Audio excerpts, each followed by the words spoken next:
I need to do different things in earlier games when you maybe hadn't played your best? I would usually go the next day after any other game, and I'd do some things good the night before, and I'd do some things bad, and I'd come up and the coach would be like, hey, you didn't do so hot in this area the other night in the game. We're going to focus more on that today, and it'd be different every game. There'd be different scenarios the coach would work with you on, and then after that game, it was just like, geez, you've got to rethink everything. You just got to kind of start from scratch, and none of that stuff really helped you prepare for the biggest moments. So obviously, doing something wrong from the process, so you're just kind of trying to redevelop yourself and try to mold something new this late out of hardly nothing for that of. So what do you think about that? I think it's just more for a kid to think about, when he's 18 years old. It's Absolutely. just kind of, he's trying to, avoid all his friends just because he doesn't want to remind that. So he's isolating himself during the day, and then at night he can't really talk about it because they'll get that brought back up, or, it's just a lingering thing that just kind of doesn't go away. Sure. And you said your coach said that to you, that, hey, you tried some things and they didn't work for you for this game, so you just need to rethink everything. You said your coach said something like that, or that's your coach thought? Just, like in the other game, he says, hey, you did well at the free throw line last night. That's not a problem. You handled being down low against a taller guy well, but, you didn't shoot too well. Did you get enough shots up the week before? Do we need to get more shots up this week for the next game? Or just stuff like he would in the other game, but it was just more of a mental mindset, like, hey, you kind of let down all your friends and you let down all your teammates and stuff. Well, I'll go somewhere with this question. What type of player are you? If you could define yourself and with characteristics in a sentence, how would you say you are? I would say undersized. We're playing people every night 6'8" and up, and I'm only 6 foot, and it's tough being the tallest kid on the team when they want you to bring the ball up and post up, and they want you to hit inside-outside shots, and they want you to drive on people, they want you to get certain people in foul trouble. It's just, I don't know, I'd say sporadic. Sounds like you're kind of a horse of many colors. Got a lot of things that you are responsible for doing within a game. Yeah. And have you had nights where you were just unconscious from the field, where you felt like no matter how big the basket was, no matter how far away you were going to hit it? Yeah, there were nights like that. And then there were nights where, I would miss my first 3 or 4 and get, discouraged and be like, I'm going to get the ball in this situation, but I got to do something to either penetrate and give it to someone else and let them put it up because I'm not hitting right now, or I got to get in there and get fouled and go to the free throw line and just see the ball go in the basket. And I don't know, the mindset just changed kind of how the game went on depending on how the early part of the game went. Well, you keep talking about how your mindset is changing or how it needs to change. And you told me the kind of player that you are, will continue to be. You are that guy who can kind of do it all. You can box out and rebound when you have to. You can bring the ball up the court, be a point guard, get guys out down low, be a good center, that kind of thing, or hit shots outside. So if that's the kind of person, the kind of player that you are, and you can do all those things, do you really have to change anything during a game? Yeah, just depending on the different personnel you get put on you, playing those multiple roles. Sometimes you'll get a guard put on you, and you'll have to be like, okay, I got this guy on me, certain parts of my game aren't going to work as well as that, and you've got to be able to adjust. Or sometimes you'll be outside and you'll have a bigger guy on you who gives you more space, and you got to decide whether you got to get a shot up early to see how much space you need before he can get up there and alter your shot. And then you've got to find that range to where if he is inside that, you've got to figure out what you're going to do before you do it. It's a lot to process quickly, and it's just you've got to be able to change it on the move. And it wasn't a problem previously. I'd get discouraged, but there'd be ways, to get re-involved and, alter the way you're supposed to play the rest of the game to be effective. And the reason that I brought that up is it doesn't sound like you're necessarily changing the type of player that you are. You're just going toward a different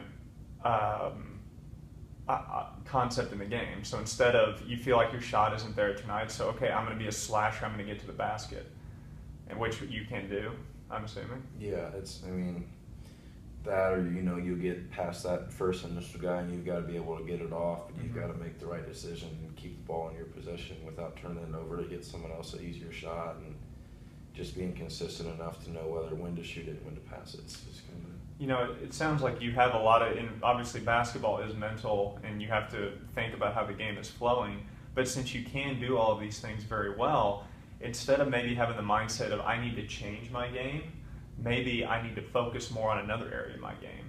Because when we think we have to change, then things start to roll, oh, I've got to be different. You don't necessarily have to be different. Maybe you just need to put more focus on being a rebounder this game, or getting to the line and getting fouled versus I need to change my game.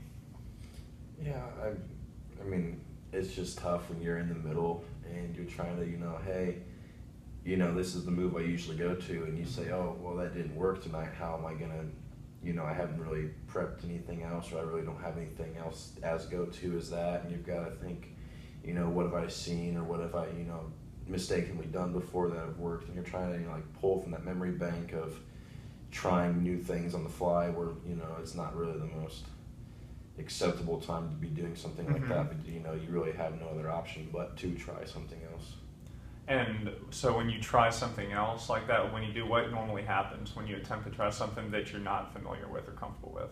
It's usually a coin flip. I mean, really? You'll either get, you'll do it and you'll say, wow, that actually worked. I got to make sure I keep that one again because they're going to expect it again. And then, once you open something else new to them, you can kind of work back to what you know how to do and what you are successful doing. And then, when it doesn't work, you're kind of like, well, crap, my old one doesn't work, my new one doesn't work, what else am I going to do tonight to be effective? How else am I going to help the team out? Mm-hmm. And, you're altering things very, very quickly, and you're trying to think of new things on the fly, and it's, on top of this pressure of the game, it's just kind of, it's stressful, especially in that. Sure. It was just, nothing seemed to click, and it just dragged out. Well, and where I was going with these questions from all these things you were saying is that you have a lot of responsibility on your team. So you feel like you have to do all these things, and therefore you feel responsible to the community at large as well, to perform for them. So there's just a lot of weight on your shoulders. And I think what we can work on now is just focusing on what are you? What are you as a basketball player? What is Jonathan as a basketball player? How can we minimize this stuff going on outside? Oh, if I'm not hitting my shots, then I got to change and get down low. Or if I'm not hitting my fadeaway jump shots, then I need to get to the free throw line and get fouled. If I don't score a lot of points here tonight, I'm going to let the community down. That's a lot of things to try to think about within a game and before a game as well. So are there maybe some things that you can do to stay focused on just who you are as a basketball player and what you do on the court versus the consequences that might happen outside of the court? I mean, the focus is usually on the game, but it's just, as the game goes on, as you start seeing the finish line, you can start, predicting what the outcome's going to be like, and you never want to, count any chickens before they hatch, in essence, but I mean, you've got to be cautious of, hey, we're down, 7, if we lose this game, how close are you going to make it? Or, you're up right now, you go, hey, you make sure to close this out, make sure you hit your free throws. If you don't hit your free throws, you're going to blow it, and it's going to look like a collapse on the end. And then, if you're losing, you can sit there and say, hey, you could be the guy to bring it back. Or And are all these thoughts, do you sit back and look at the game and think about all these thoughts going through your head? There's just like that little devil that sits next to you. Yeah. It's just kind of, it's not necessarily something you're thinking about, but it's something that just finds its way across It's your not conscience. it's not a conscious thing. You're not consciously thinking about it. No, it's not the focus. It's just, in a dull moment when there's a timeout and you're walking back to the bench, you just look up at the scoreboard and you just hear your head say something to you. Yeah. You just kind of say, you look up and say, all right, we're down to 4, we got 4 minutes, and then these thoughts just start running through possible scenarios, that possible outcomes that come. Mm-hmm. Well, Jonathan, I know you got to get to practice here in a little bit. I really think that we should continue to work and maybe just work on minimizing some of these, call it noise in your head between those timeouts. So maybe we could go through some things in practice where y'all are scrimmaging and you have what we call, a timeout or something happens, and then I can just say, hey, where's your head right now? to really make it as game-like as possible, to try to put you in that situation so we can work on minimizing this noise of, I'm going to let the community down, I've got to make this shot, we're down by this much, I don't want to blow it, versus just minimizing and focusing on what we can control at the time. Yeah, I mean, we do those situations, but it's, the outcome of practice It's different. never really, Of course. they don't get vocalized out there, so it's tough to prepare it the same. But those games when you're up a lot in the end, you're not really thinking about it. You're just sitting there going, hey, we got this in the bag. I can sit back and relax. It's those close games that they play the most on your mind and stuff. Right. Well, when is your next game? Next Tuesday. Next Tuesday. Well, if we don't meet before then, I'm going to email you a sheet with just, basically it's going to ask you, going to have a few lines, and during the game, I want you to play. Play like you play. It's when you say afterwards that you think about where your mind was. So after the game, sometime that night, if you've won, celebrate. If you've lost, take time to gather your thoughts. But I'd like you to do a little bit of homework and just kind of write down where you thought your head was during timeout.